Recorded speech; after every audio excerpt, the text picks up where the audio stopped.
Habari gani mtazamaji wa Kemgongo TV? Ni siku nyingine tena tunakutana kwenye kipindi cha Mtazamo. Kipindi mahususi ambacho kinaangazia masuala ya kisiasa, masuala ya kijamii, lakini masuala pia ya kiuchumi ambayo kwa sana tunaamurika kuangazia kwenye jamii yetu. Mambo gani ambayo yanashika hatamu, mambo gani ambayo yanazungumzwa, mambo gani hasa ambayo yanaweza kuimulika jamii. Naitwa Chazi Fabian na kukaribisha kwa moyo mkunjufu tuweze kuangazia mada ya hewani ambayo hii leo tumeiweka katika Alhamisi ya hii leo. Ni kuangazia kuhusiana na masuala mazima ya elimu bila malipo, kwa namna gani na wanufaisha watoto hasa wa sekondari pamoja na shule za misingi kuweza kupambana zaidi. Je, inawafanya wapambane zaidi ama inawashusha morali ya kupambana zaidi? Swala hili limenifanya niingie mtaani katika mitaa mbalimbali ya jiji la Dar es Salaam. Lakini kabla sija kupeleka kwenye mitaa mbalimbali ya jiji la Dar es Salaam, ni kugusia tu chimbuko la elimu bila malipo hapa nchini Tanzania. Hasa lilianza pale mwaka 2015 ambapo mgombea urais kupitia tiketi ya Chama cha Mapinduzi CCM wa kipindi hicho hayati John Pombe Magufuli alijizatiti kwamba atatoa elimu bila malipo kuanzia elimu ya chekechea hadi kidato cha 4, maana yake elimu ya sekondari kwa kidato cha 4. Swala hilo liliratibiwa vizuri ambapo mwaka 2016 ilitengwa bajeti ambayo taratibu na kuendesha elimu bila malipo kwa kufanya na kulipia baadhi ya vipengele ambavyo hasa vimezungumzwa katika malipo ya shule, na hasa vikimulikwa na kuwekwa bajeti kubwa ambayo ni bilioni 131.4 chini ya uongozi wa Rais John Pombe Magufuli katika awamu hiyo ya 5. Mwaka 2016 likaanza kutekelezwa hilo, na katika kutekelezwa hilo imefanya jamii ipeleke watoto ambayo jamii haina uwezo wa kusomesha, imewafanya watoto kuwapeleka shule kwa ajili ya kupata elimu hasa isiyokuwa na malipo. Lakini vipi kwa wale ambao wanasoma kwa elimu ya malipo ambayo wanapeleka watoto wao kwenye shule ambazo si za serikali? Je, wao uikoje kwa upande huo? Swala hilo limenifanya niingie kwenye jamii kuwauliza wana mtazamo upi hasa kuhusiana na masuala mazima ya elimu bila malipo. Je, inamuongezea mtoto kupambana ama inamdumaza ama inambwetesha mtoto kupambana? Swala hili limenifanya nipige hatua kwenye jiji la Dar es Salaam na kuzunguka baadhi ya mitaa kukutana na wadau wakilizungumzia swala hili. Sikiliza, unataka kujenga nyumba imara kwa bei nafuu? Karibu Kemgongo Hardware. Tunaopatikana Dodoma karibu na ofisi ya kata ya Mchuka, mkabala na barabara ya lami ya kuelekea Mvumi. Sisi Kemgongo Hardware tunauza vifaa vyote vya ujenzi, kuanzia saruji, nondo, mabati, rangi hadi matofali. Matofali yetu sasa yanapatikana kwa saizi zote kama vile inchi 5, inchi 6, yakiwa katika hali ya uimara na yenye ubora kwa bei nafuu zaidi ya soko. Iko hivi, Kemgongo Hardware ndio sehemu sahihi kwa ujenzi wako wa ndoto. Wasiliana nasi kupitia simu namba 0750694276 ama 0653611722. Kemgongo Hardware, karibu ujenge nasi kwa gharama nafuu.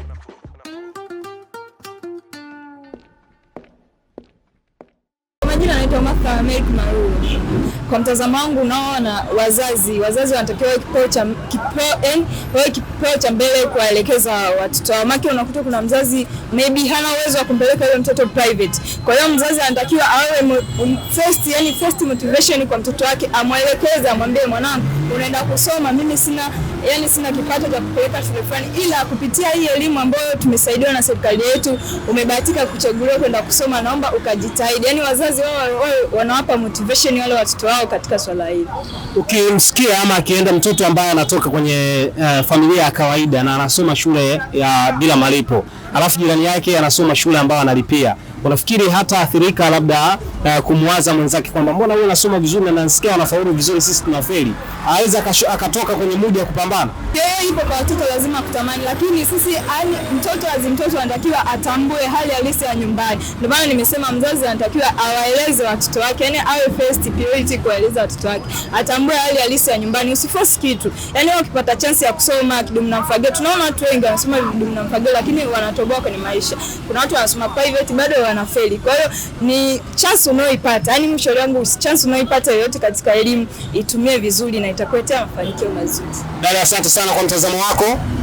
Asante pia. Naitwa Michael Rodrick Mbonika. Kusema kwamba bwana elimu ya bure au sijui ya kulipia, hiyo mimi naona kama ni kitu ambacho ni mtazamo tu wa wazazi wenyewe, kwamba inawezekana bwana mwanangu mimi nikimpeleka kwenye shule ile ya kulipia pale atainuka kielimu. lakini ndio unakuta wengine ndio hao watoto wa kishua hao. Anaenda tu kama anasindikiza wenzie. Lakini yule ambaye anasoma kwenye shule ya bure unamkuta anakaza buti kwa sababu anajua ametoka kwenye maisha magumu. Unaelewa kama nitaelewa?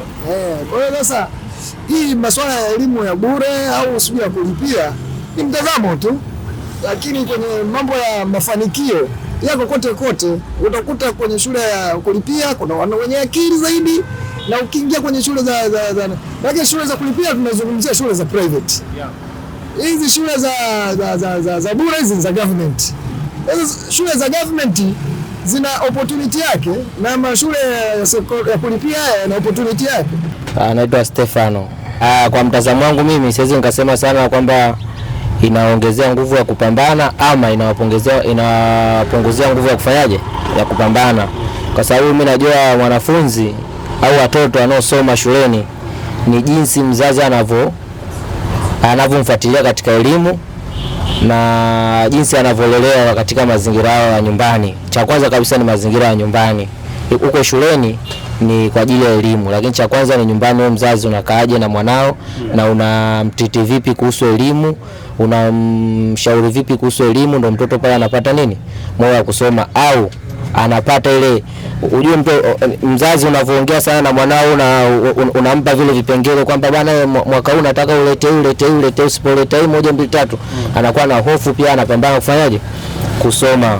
Hata kama anapata elimu ya bure, sio kwamba ndio moja kwa moja ya bure, maana kuna vitu vingi tu. Mimi nafanyaje, naongezea pale, kwa sababu sio, nitatoa mfano mmoja.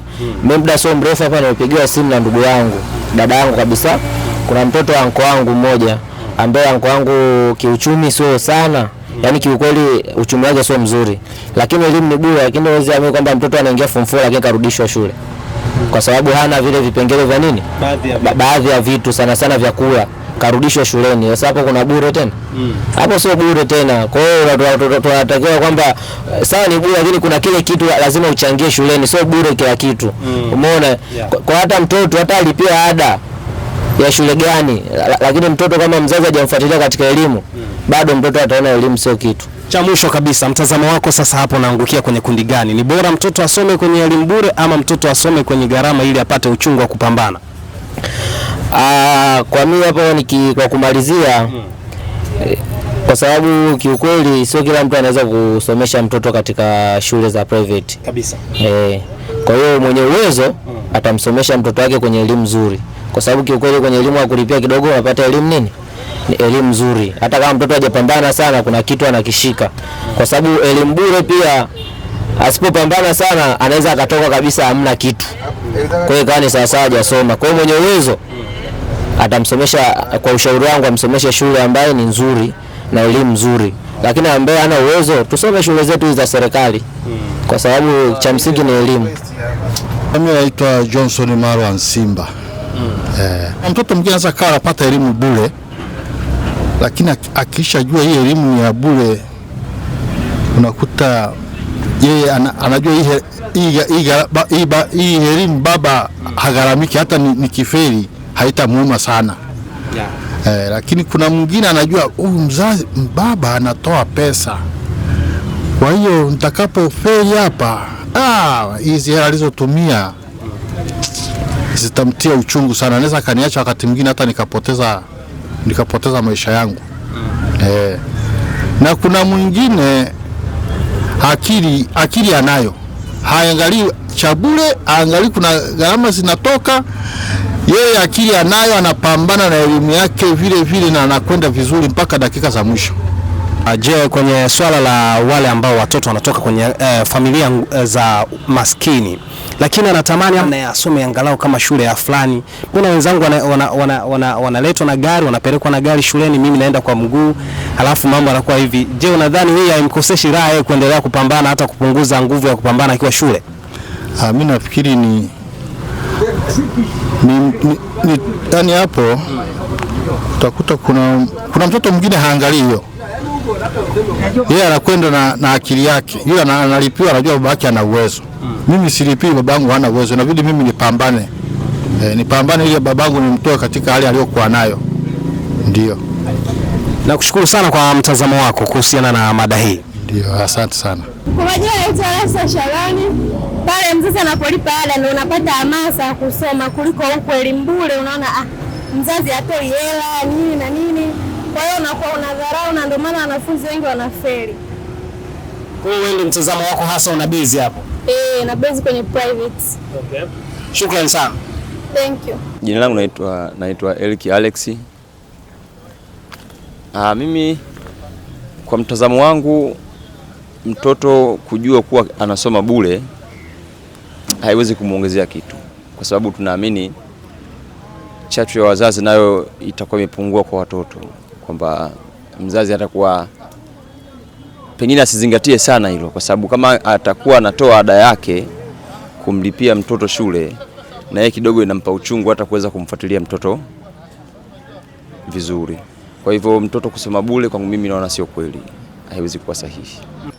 Mzazi ni msingi mkubwa sana kwa mtoto. Sasa ikiwa mzazi halipi chochote, ina maana hata yeye ni kama hana maumivu na kile kitu. Ingawa tunatambua kwamba elimu ni kitu kizuri na ni msingi mzuri sana kwa mtoto au kwa maisha sasa hivi yalivyo, lakini kama mzazi hatoi chochote, hata namna ya kuweza kulipambania hilo jambo inakuwa ngumu. Tunafahamu kwamba majukumu ni mengi, lakini kama mzazi ni kwamba unatafuta pesa, unamlipia mtoto, hata unakuwa na spirit mtoto kwa wakati mwingi sana ili aweze kufocus kwenye elimu. Lakini kama anakwenda shule bure, yani hakuna anachokilipa, na kama hivyo ulivyosema kwamba mtoto anakuwa pengine mwenzake anakuwa anajua kwamba mwenzangu analipiwa ada pengine milioni 1, milioni 3. Hapana, yani kwa kifupi majibu ni kwamba mtoto yule ambaye asilipiwa ada hata elimu yake inakuwa chini sana. Unabaki kuamini kwamba mtoto ambaye anasoma bure anapunguza spirit ya kupambana? Hawezi kuwa wote ambao hawawezi kujituma, lakini tukija kwenye zile asilimia, wengi watakuwa wajitumi kwa sababu hawalipiwi ada. Na hiyo itakuwa sana kwa wazazi. Hata mimi kama mtoto wangu najua ninalipa ada milioni 1, yani nishoto kwamba ninamlipia tu ada mwanangu, lazima niwe namfuatilia sana. Kwa maisha yetu sisi kwa kawaida mtoto sio lipiwa ada. Hapana, yani hata spirit ya mzazi kwenda kumspiti mtoto inakuwa iko chini sana. Iko wazi hiyo, inafahamika. Unajua hata sisi tunavyoishi huku Swahilini kwetu, mazingira yako wazi. Hata ukiangalia mtoto ambaye anasoma hasa hizo shule za private sio sawa na shule za government. Yani watoto wa shule za private wanasoma zaidi, kwa sababu kwanza si wengi tofauti na shule za serikali. Shule za serikali kwa mfano, labda nizungumzie shule moja. Nimempeleka mwanangu mwaka huu, wanafika watoto 1000 na kitu darasa la kwanza. Sasa nimefika mpaka darasani kwao, nakuta wale watoto ni wengi kupita kawaida. Mpaka kiasi najiuliza huyu mwalimu yeye anawezaje kuamudu watoto wote hawa? Kwa hivyo pia kabla ya kufanya, kwa sababu mimi kazi yangu ni bodaboda, nafanya Bolt. Kabla sijajiunga na Bolt nilikuwa napiga bodaboda mtaani. Kwa hiyo kuna watoto wa watu nilikuwa nawabeba na wapeleka shule za private. Hata ile mazingira yenyewe ya shule yanamshawishi hata mtoto kusoma. Mazingira ni mazuri, lakini pia walimu wanawafuatilia watoto muda wote. Vikao vya kuwaita wazazi na walimu vinakuwa viko ni vingi. Pia mtoto yani maendeleo ya mtoto nayaona kila baada ya mwezi mmoja. Bana, shukrani sana kwa mtazamo wako. Nashukuru sana. Kwa majina naitwa Kenneth Julius Mpema. Tunapozungumzia swala la elimu bure, tunaishukuru serikali kwa kuwapunguzia wazazi mzigo wa kuwasomesha watoto, lakini yote kwa yote wazazi wana wajibu mkubwa wa kuwahimiza watoto wapate kile kinachostahili.